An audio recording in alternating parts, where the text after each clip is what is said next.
No coração impiedoso do oeste americano, onde o sol castigava a terra e a esperança era um recurso tão escasso quanto a água, Elias Ward acreditava ter comprado apenas um pedaço de silêncio e madeira podre.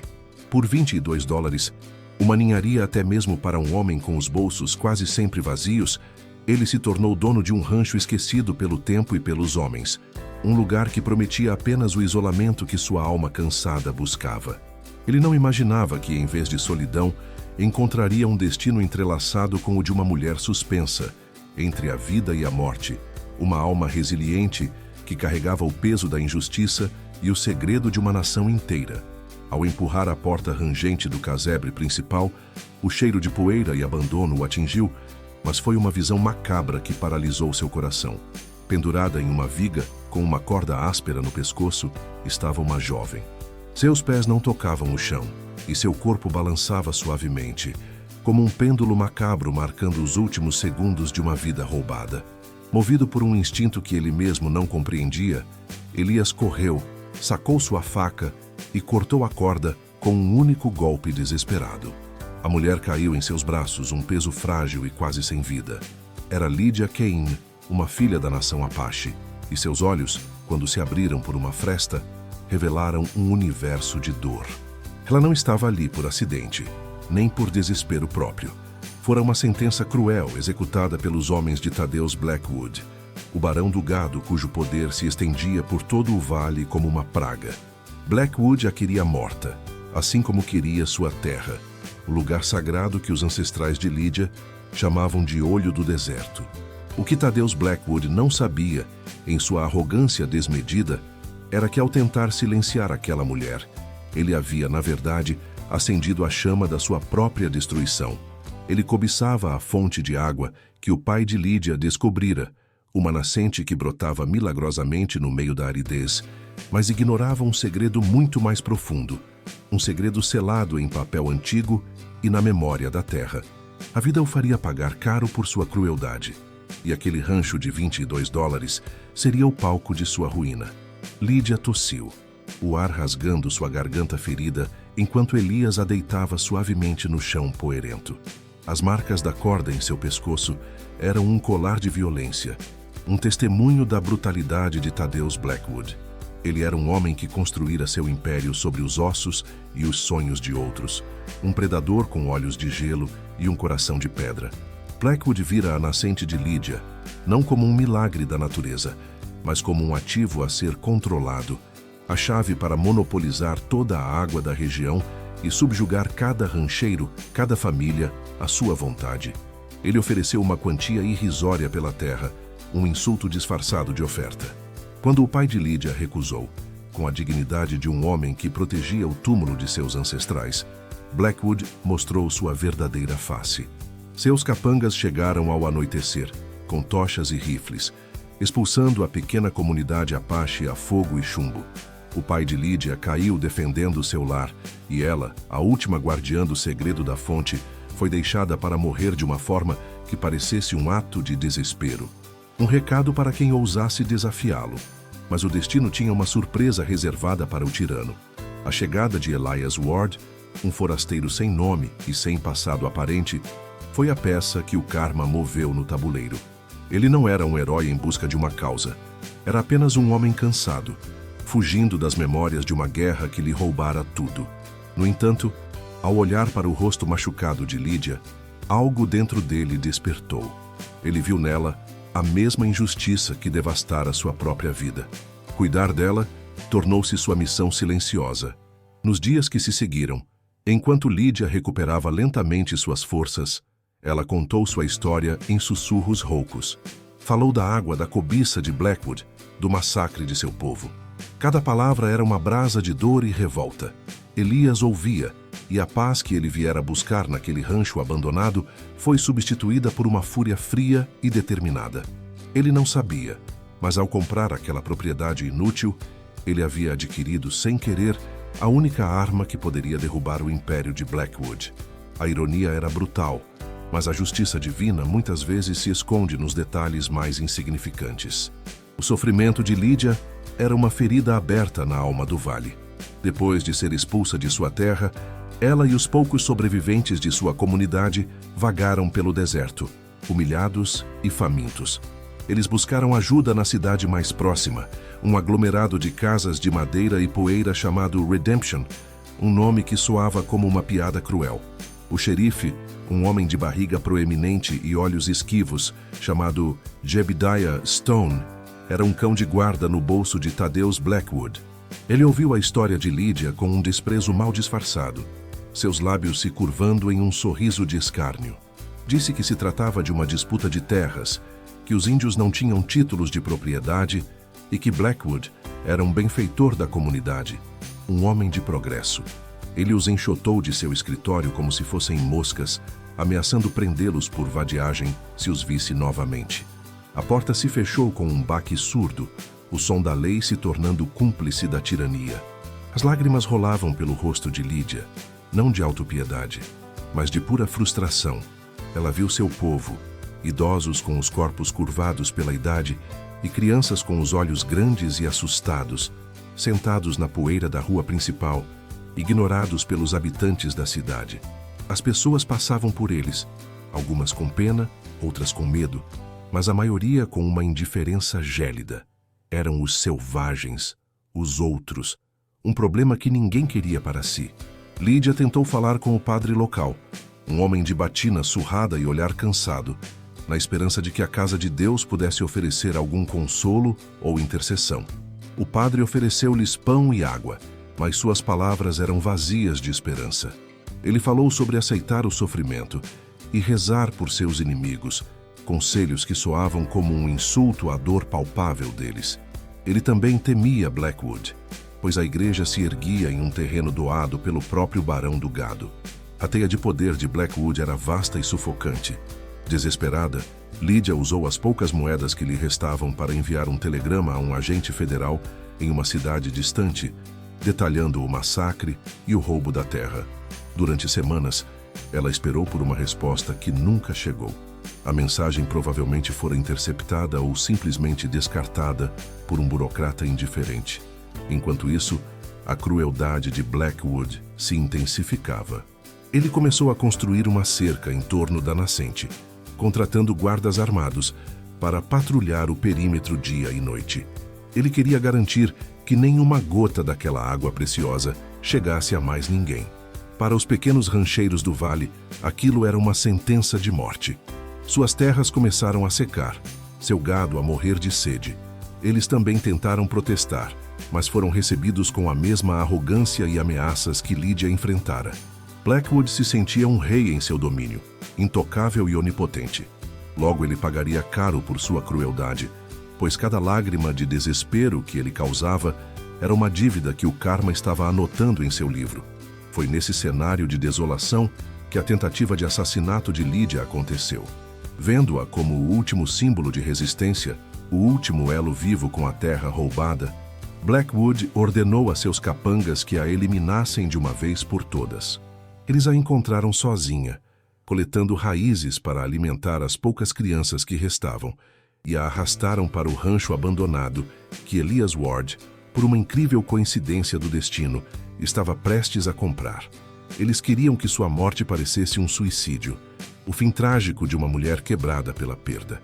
Se ao menos eles soubessem a verdade sobre aquele rancho, sobre os segredos que suas paredes de madeira podre guardavam. Se tivessem olhado com mais atenção, talvez tivessem notado as estranhas marcações no batente da porta, símbolos apaches que falavam de guardiões e heranças. Mas a arrogância cega os homens, e eles viam apenas um casebre decrépito, o lugar perfeito para esconder seu crime hediondo. Eles não podiam imaginar que estavam, na verdade, entregando a chave da vingança nas mãos de sua vítima. A vida iria fazê-los pagar por cada gota de sofrimento que infligiram, e o dia do acerto de contas estava muito mais próximo do que imaginavam. Can you believe such cruelty? A mulher que só queria proteger o legado de seu pai foi caçada, humilhada e deixada para morrer, enquanto o vilão celebrava sua vitória temporária. Enquanto Lydia se recuperava sob os cuidados de Elias, o rancho de $22 começou a revelar seus segredos. Não eram fantasmas ou tesouros escondidos em ouro, mas algo muito mais valioso: a verdade.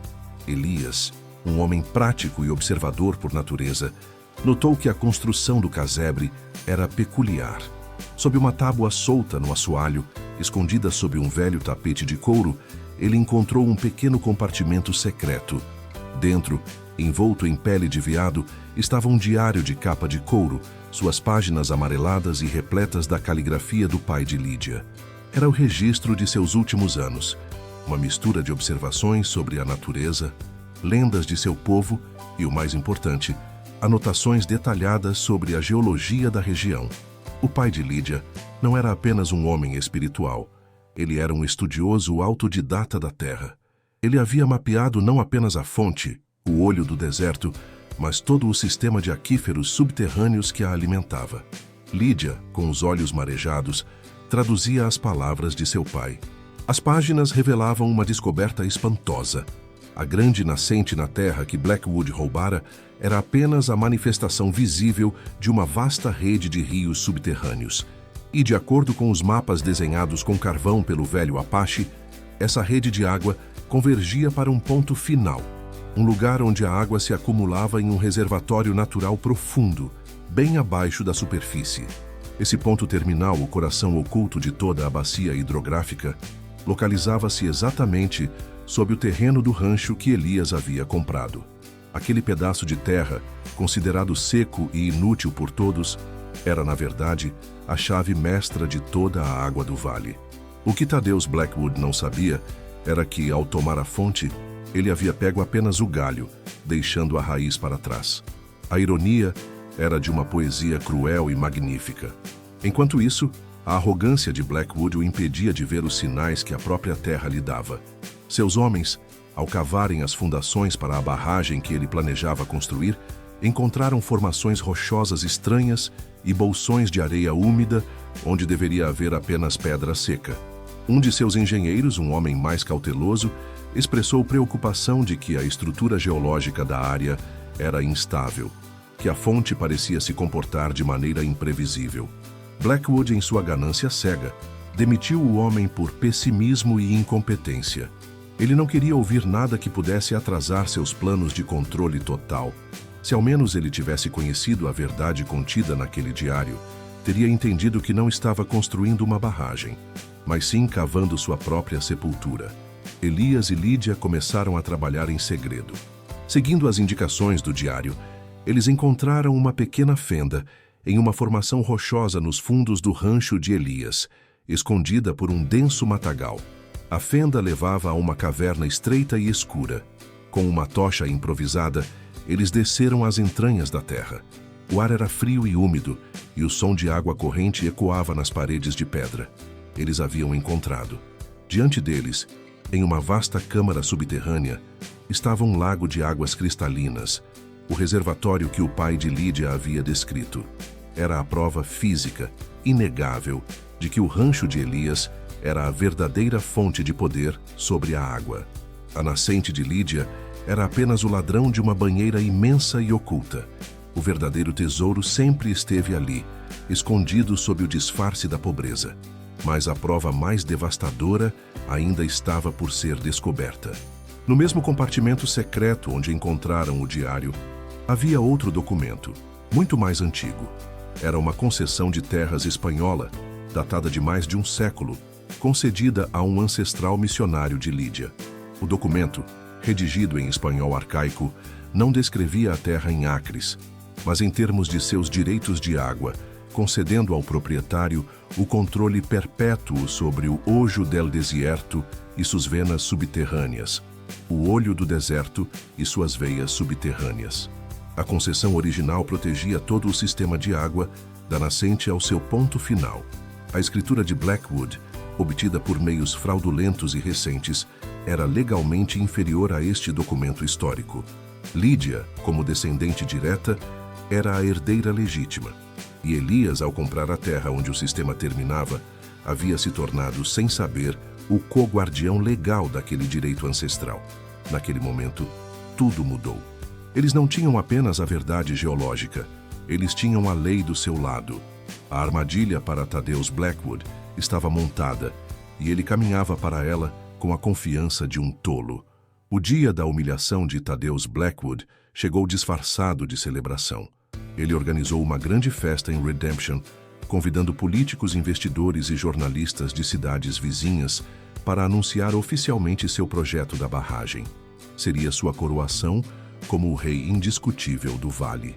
Um palanque foi erguido na praça principal, adornado com faixas e bandeiras. Blackwood, vestido em um terno caro que contrastava com a poeira da cidade, subiu ao palanque com um sorriso presunçoso no rosto. A multidão, composta por seus aliados e pelos cidadãos temerosos que não ousavam se ausentar, aplaudiu com uma mistura de admiração e ressentimento. Ele começou seu discurso falando de progresso, de futuro, de como sua visão traria prosperidade para aquela terra esquecida. Ele se pintava como um salvador, um benfeitor, enquanto a sombra de sua tirania pairava sobre cada rosto na plateia.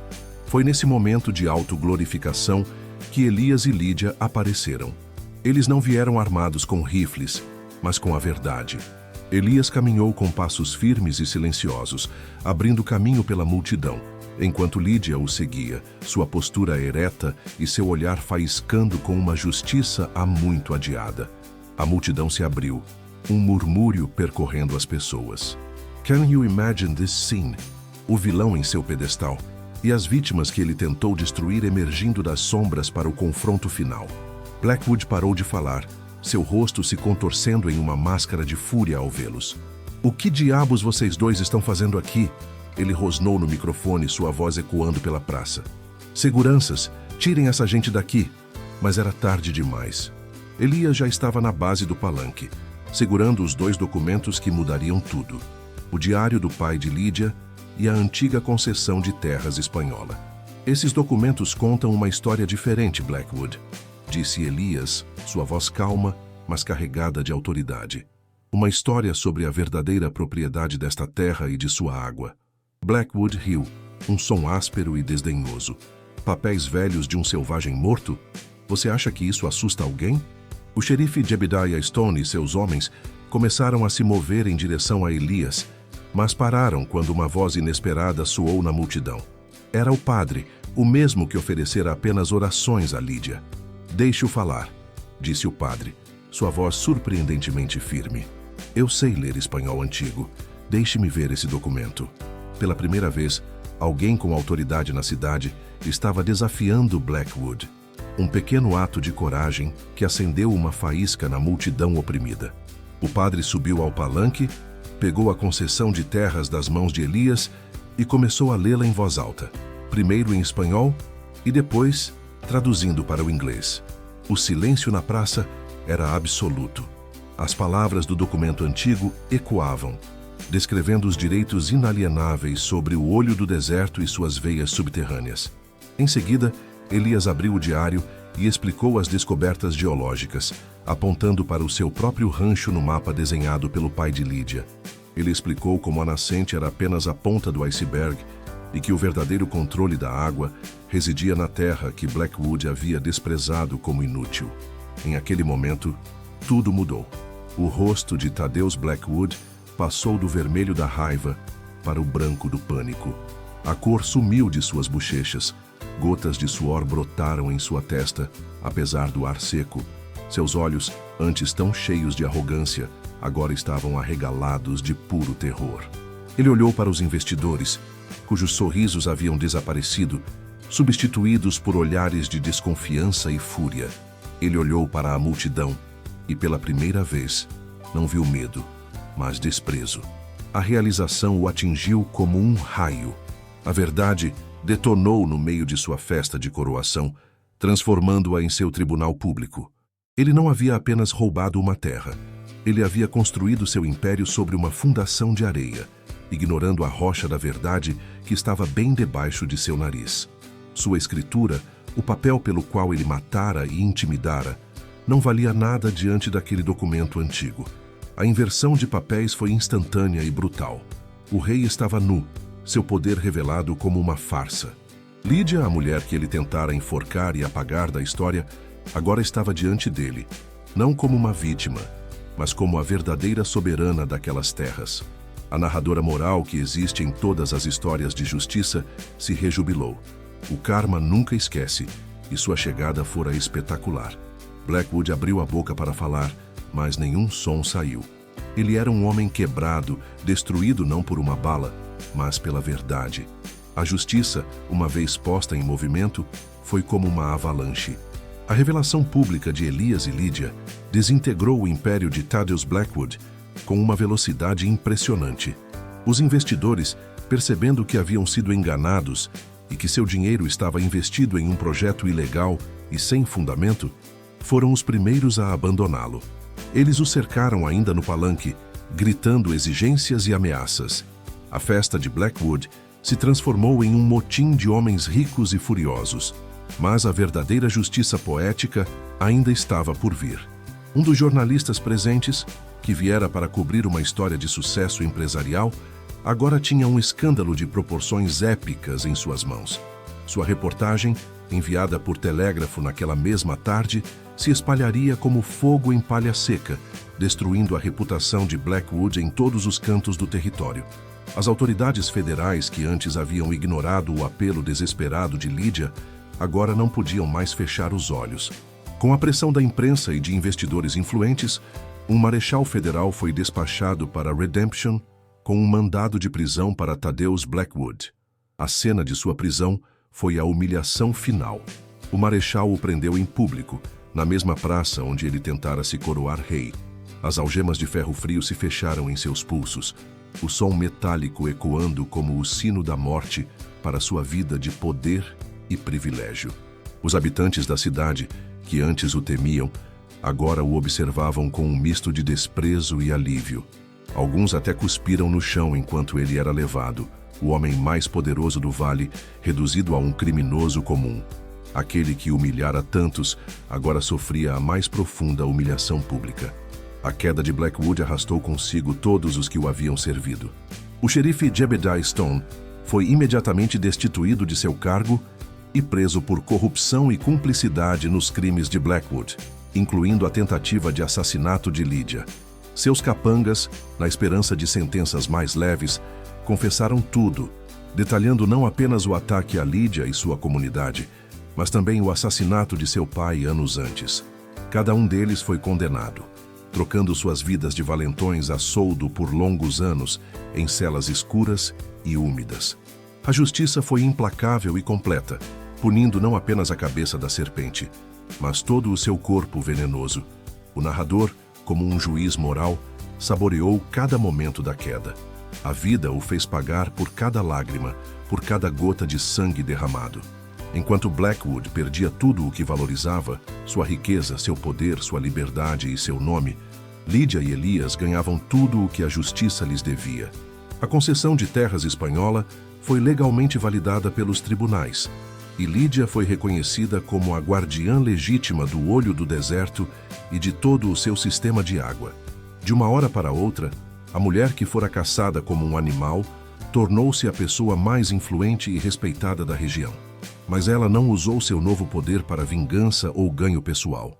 Com a ajuda de Elias, que permaneceu ao seu lado como um parceiro e amigo leal, ela estabeleceu um conselho de água, garantindo que o recurso vital fosse distribuído de forma justa entre todos os habitantes do vale, desde os pequenos rancheiros até os membros remanescentes de sua própria tribo. A terra que fora fonte de conflito tornou-se um símbolo de comunidade e cooperação. O rancho de $22, o catalisador de toda a mudança, tornou-se o lar deles, um santuário de paz construído sobre as cinzas da tirania. O karma, afinal, não apenas pune os maus, ele também recompensa abundantemente os justos. Passaram-se 5 anos. O Vale de Redemption, antes um lugar de medo e secura, floresceu sob a nova gestão da água. Pequenas fazendas pontilhavam a paisagem, seus campos verdes e férteis. O gado bebia livremente em córregos que agora corriam o ano todo. A cidade, rebatizada de Esperança, cresceu e se tornou um centro de comércio próspero e justo. No centro de tudo isso estava a comunidade formada por Lydia e Elias. Eles não governavam com um punho de ferro como Blackwood, mas com sabedoria e generosidade. O olho do deserto, tornou-se um parque protegido, um lugar sagrado para o povo de Lídia e um recurso compartilhado por todos. A mulher que fora expulsa e quase morta agora era reverenciada como a mãe de sua nova e próspera realidade. Ela usou sua posição para criar escolas para as crianças, tanto as de sua tribo quanto as dos colonos, ensinando-as sobre o respeito pela terra e uns pelos outros. A antiga vítima, marcada pela tragédia, transformou sua dor em um legado de esperança para as futuras gerações. Ela se tornou a personificação da resiliência, provando que as feridas mais profundas podem dar origem à força mais extraordinária. E quanto a Thaddeus Blackwood, seu destino foi o epílogo sombrio que sua crueldade merecia. Despojado de cada centavo de sua fortuna roubada, ele foi condenado à prisão perpétua por assassinato e uma série de outros crimes. Sua queda foi total e permanente. As notícias de vez em quando relatavam sobre um prisioneiro velho e amargurado, esquecido em uma penitenciária de segurança máxima no meio do deserto, um lugar tão seco e sem vida quanto seu próprio coração. Ele passava os dias olhando para uma parede de pedra, assombrado pelos fantasmas de suas vítimas e pela lembrança de seu poder perdido. Ninguém nunca foi visitá-lo. Seu nome tornou-se uma lenda de advertência, uma história que os pais contavam aos filhos para ensiná-los sobre os perigos da ganância. Ele, que quis controlar toda a água do mundo, morreu de sede espiritual em uma cela solitária. Esta história nos lembra de uma verdade universal e atemporal. O karma sempre chega e a justiça pode tardar, mas nunca falha. Aqueles que semeiam o mal, que constroem seus tronos sobre o sofrimento alheio, inevitavelmente colherão a destruição. A ganância sempre carrega em si a semente de sua própria punição. Lídia e Elias nos mostram que a verdadeira força não reside no poder de dominar os outros, mas na coragem de defender o que é justo e na generosidade de compartilhar as bênçãos da vida. Eles nos ensinam a nunca julgar pelas aparências, pois um rancho de $22 pode conter a chave para um reino, e uma mulher considerada selvagem pode carregar a sabedoria de uma nação. Que esta narrativa sirva como um aviso direto para todos que nos ouvem.